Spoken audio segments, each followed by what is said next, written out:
Hello दोस्तों, स्वागत है एग्जाम ब्रदर्स में। तो आज हम लोग जानेंगे सदिश और अदिश से गुणनफल के बारे में। जैसा कि हम यहाँ जानते हैं कि देखिए, जब दो अदिशों को गुना किया जाता है तो उनका गुणनफल भी क्या होता है, अदिश होता है।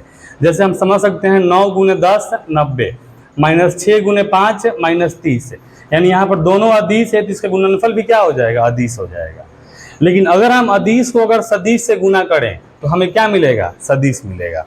यानी यहाँ पर हम 5 को अगर बल के साथ गुना करें तो हमें क्या मिलने वाला है, हमें 5 बल मिलने वाला है। यानी अदिश को सदिश से गुना करने पर हमें क्या मिला, सदिश मिला। लेकिन अगर हम यहाँ पे अगर हम दो सदिशों को आपस में गुना करें, यानी सदिश गुने सदिश, तो कभी कभी हमें क्या मिलता है, अदिश मिलता है, और कभी कभी हमें क्या मिलता है, सदिश मिलता है।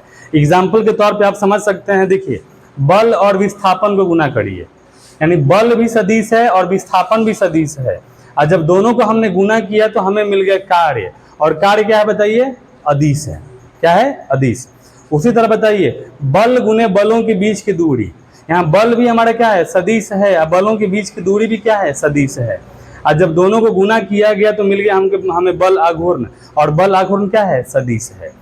तो इस प्रकार हमने देखा कि जब दो सदिशों को हम गुना करते हैं तो हमें कभी कभी क्या मिलता है, अदिश मिलता है, और कभी कभी सदिश मिलता है। अगर अदिश मिलता है तो उसे हम कहते हैं दो सदिशों का अदिश गुणनफल, और इसका मान जो होता है वो क्या होता है, अदिश होता है।